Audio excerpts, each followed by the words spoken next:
Hello and welcome. For those of you who are like me, you're probably excited for the Dark and Darker 5th playtest. However, also like me, you're probably not so excited for the fact that we have to torrent it and that we can't get it off the Steam store. So today I'm going to show you all an easy way to get this torrent to work, to be able to download Dark and Darker 5 and start playing in the playtest and get to gaming. So to start off, one of the things that made this process so confusing was at first the information was on their Discord of how to do it, but then Discord's policy made them remove it. So now what we have instead is we have a Reddit mega thread that's basically talking us through this process, right? And that's what we see right here.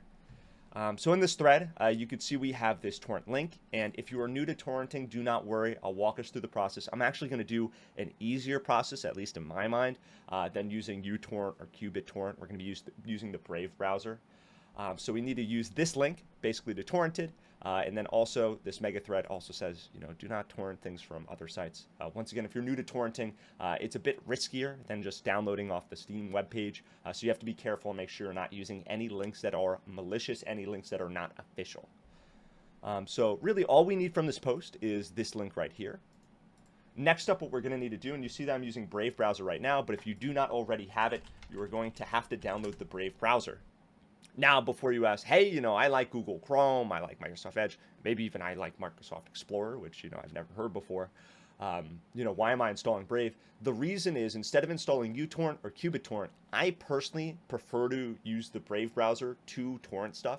And there's a couple reasons. Reason number one is because when I download Utorrent or Qbitorrent, a lot of times, unless you're very careful with the installation processes, they're going to download a lot of things you don't want. Whether it's Chrome extensions for torrent scanners, or I remember when I did it like a couple years ago and I wasn't too diligent installing it, I got like 3 different antiviruses now on my system, which I didn't want. So Brave browser does not do that. It's also relatively easy, and I'm going to show you the process to go through. So as you're probably aware, to download Brave browser, just type it into Google, click on the link, and there's going to be this big download button that you hit, right? Now all you have to do is to click on the setup button. Now I have already had this installed, right? So it's probably going to tell me, hey, it's already there or something like that. But for you all, it'll take a minute or two here. For me, it opened up the browser, once again, probably because I already had it. But now that we have the Brave browser, you are going to be so surprised how easy this is compared to using Utorrent or Qbitorrent. All we have to do to get our file now is just copy and paste the magnet link into this search bar. So let's go back to our Reddit post. Let's X this out. Let's take this off. And we had... So we got our Reddit magnet URI right here. All I have to do now that I have the Brave browser, I'm going to copy this and paste it into my URL browser. And immediately it says Dark and Darker A5 installer, start torrent, and then I hit start torrent. But right now it's going to be installing it. It says for me it's going to take about 10 minutes. Other thing I like about Brave browser, when I did this through Utorrent, it took me about 30, so 10 minutes is probably pretty good, and obviously this will depend on how many peers you have sharing, because once again this is torrenting, right, which is a peer-to-peer share where all these other computers have to seed and send you files, right? It's not as simple as just downloading from Steam. Once this installs though, I don't want you to all have to sit through it, and you'll probably have it in a folder like this, right? So you're gonna have the Dark and Darker, we have the A5 installer here. I actually have it in this folder right here. I just saved it to my games folder. You can save it wherever you like. Once again, if you have 2 different types of storage, you're probably going to want to save it on SSD, so performance is a bit better.